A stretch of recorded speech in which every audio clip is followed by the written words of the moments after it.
ये कहानी हिंदुस्तान की पुरानी लोक कहानी है। ये उस जमाने की बात है जब खलील खान फाख्ता उड़ाया करते थे। कहते हैं यहाँ से दूर, बहुत दूर एक छोटा सा गांव था। इसमें एक छोटी सी कुटिया थी। इस कुटिया में एक साधु रहते थे और एक चेला। ये दोनों बस्ती से अलग अपने दुख सुख के दिन गुजार रहे थे कि एक रोज इन लोगों को शहर की सूझी। दोनों सफर की तैयारी करने लगे। साधु फकीर की तैयारी की। दोनों ने बदन में राख मली, छोटी सी डिबिया से चंदन निकाल कर अपनी बिछानी पर लगाया और कम्बल लपेट कर बगल में दबाया और चल दिए। एक हाथ में लकड़ी ली सहारा देने के लिए और जूते पहने और हरि का नाम लेकर चल दिए। चलते चलते वो एक गांव में पहुंचे। अब वो थक चुके थे, इसलिए इन्होंने सोचा कि आज रात यहीं काटी जाए, सुबह होते ही देखा जाएगा कि किधर जाना है। इन दोनों ने एक मुनासिब सी जगह ढूंढी और वहीं पर ठहर गए। मुंह हाथ धोने के बाद दोनों को खाने पीने की फिक्र महसूस हुई तो साधु ने चेले को करीबी बाजार में भेजा और खुद लकड़ियां जमा करने लगा। चेला सीधा एक दुकान पर पहुंचा और पूछने लगा, आटा क्या हिसाब है बाबा?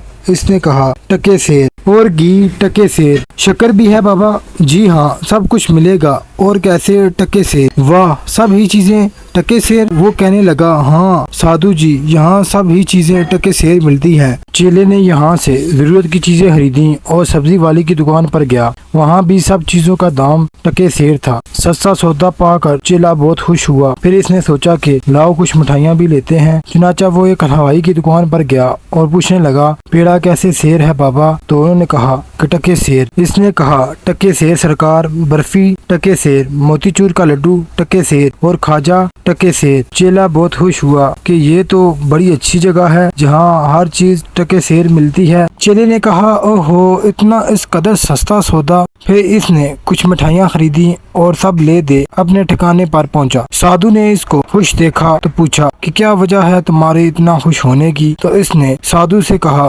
गुरुजी, ये जगह बड़ी अच्छी है। यहाँ सब ही चीजें टके सेर मिलती हैं। देखना, मैं आटा, घी, चीनी, बाजी सब ही टके सेर ले आया हूँ। यहाँ जो हम लोग कुछ रोज रहें तो खाने पीने का बड़ा आराम होगा। साधु जी परेशान होकर कहने लगे, कुछ सोच समझ कर बोले। साधु जी कहने लगे, जिस नगरी में टके सेर बाजी और टके सेर सब्जी मिले वो अंधेर नगरी है। यहाँ ठहरना अपने आप को खतरे में डालना है। खैर, अब रात हो गई है, सुबह सवेरे हम यहाँ से निकल जाएंगे।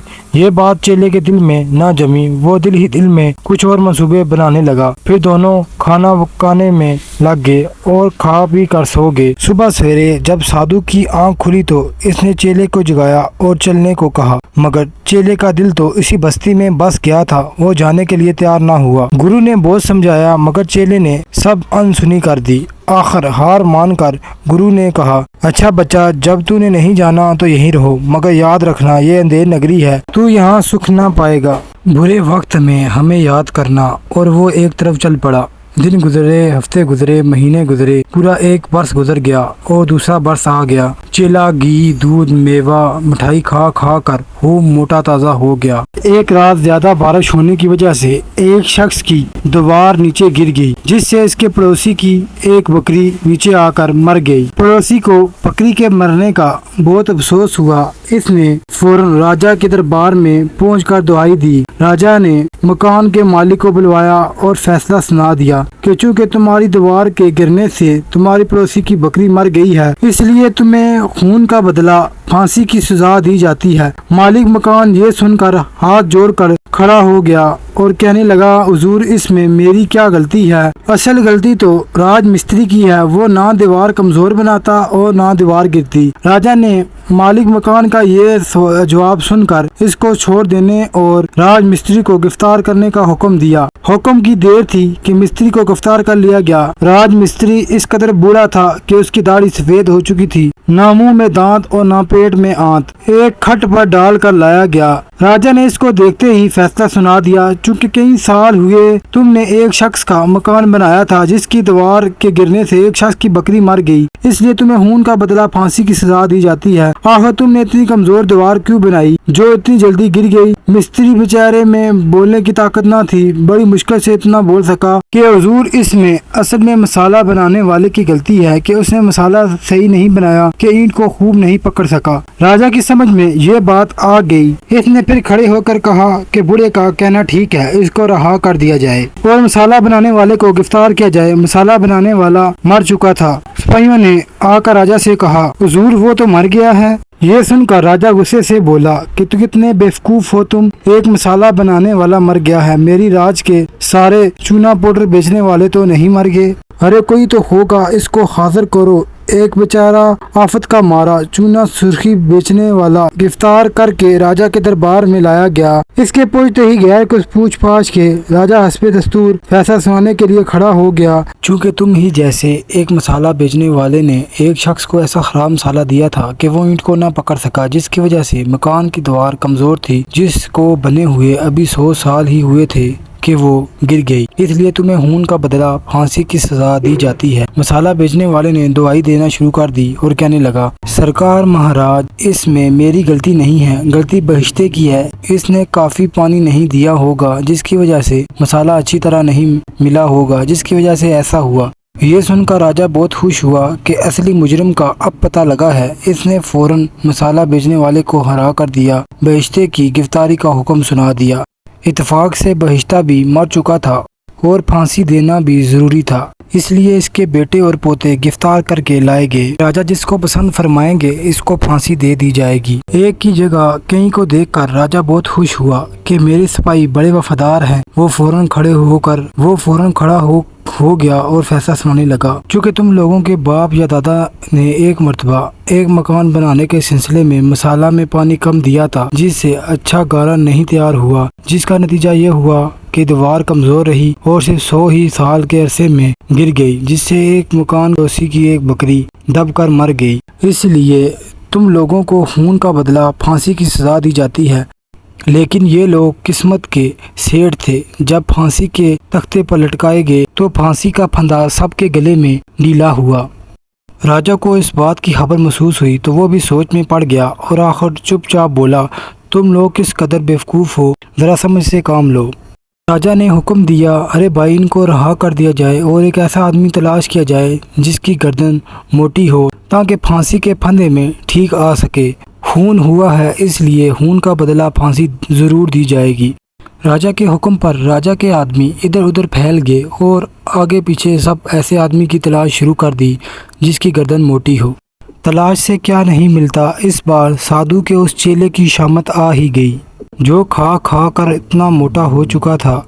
सिपाहियों को सबसे मोटा आदमी यही लगा, इसीलिए सिपाहियों ने इसको गिरफ्तार कर लिया और राजा के दरबार में पेश कर दिया। राजा इसको देखते ही बोल उठा, बिल्कुल ठीक, इसकी गर्दन में फांसी का फंदा ठीक आएगा, यही फांसी के लायक है। फिर अपना फैसला सुनाने लगा, चूँकि असली मुजरिम यानी बहिश्ती या इसकी औलाद जिनकी गलती से खून हो गया है, इनकी गर्दनों में फांसी का हल्का ठीक नहीं आ रहा था, इसलिए मैं तुमको खून का बदला फांसी की सजा देता हूँ। ये सुनते ही चेले की जैसे सांस ही रुक गई हो। वो अक्का बक्का रह गया, आंखें घुमा कर कभी इधर देखता और कभी उधर, और बाद में इसे अपने गुरु की बात याद आई। राजा का इशारा पाकर इसे फांसी के तख्ते की तरफ ले जाया गया। वहाँ आदमियों का एक बड़ा जंगल था और जो ही तख्ते में इसको खड़ा किया गया तो इतने में ठहरो ठहरो का एक शोर दिखाई दिया, जो भीड़ को चीरता फाड़ता वहाँ दिखाई दिया। वो साधु वहाँ आ पहुँचा। आते ही इसने गौर से अपने चेले को देखा और फिर कहने लगा, चढ़ जा बेटा सूली पर, आराम भला करेगा। और फिर जमीन पर उल्टे सीधे निशान बनाकर जल्लाद से कहने लगा, तुम इसे छोड़ दो और मुझे फांसी पर लटका दो। और चेला कहने लगा कि मुझे फांसी दो। जल्लाद और सिपाही बड़े घबराए कि इनमें से किसको मारें और किसको बचाएं, जबकि मरने के लिए दोनों ही तैयार हैं। आखिर कुछ समझ में नहीं आया। इतने में सब दौड़ते हुए राजा के पास पहुँचे। राजा ये सुनकर बोला, अरे तुम लोग किस कदर बेवकूफ़ हो, ये कौन सी ऐसी बड़ी बात है जब मरने के लिए दोनों तैयार हैं। जब मरने के लिए दोनों तैयार ही हैं तो दोनों को फांसी दे दो। जब सिपाही चलने लगे तो बोला, अच्छा ठहरो, मैं खुद चलता हूँ। राजा ने जब अपनी आंखों से ये मंजर देखा तो इसको फिक्र हुई कि आखिर बात क्या है, ये दोनों के दोनों अपनी जान देने के लिए मार रहे हैं। राजा ने साधु को अलग बुलाकर इसकी वजह पूछी तो साधु ने कहा, महाराज, ये बात बताने की नहीं है, मगर आपसे क्या छुपाना, हम कोई अपनी खुशी से जान नहीं दे रहे। हमें अपनी बुद्धि से मालूम हुआ है कि ये घड़ी ऐसी शुभ घड़ी है कि जो कोई ऐसी घड़ी पे फांसी पाएगा वो सीधा स्वर्ग में चला जाएगा। इसलिए मैं चाहता हूँ कि फांसी पाकर सीधा स्वर्ग पहुँच जाऊँ। ये सुनते ही राजा बोल उठा, हरगिज़ नहीं, कभी नहीं, ऐसा नहीं हो सकता। और फिर जल्लाद उस सिपाही से कहने लगा, इन दोनों को छोड़ दो, इनकी जगह मुझे फांसी पर लटका दो। मेरा स्वर्ग पर जाना बहुत ज़रूरी है, मेरे सिवा स्वर्ग पर कौन जा सकता है। फ़ौरन मुझे फांसी पर लटका दो। राजा का हुक्म सर आँखों पर, किसी की हमाकत ना हुई कि इसको रोका जाए।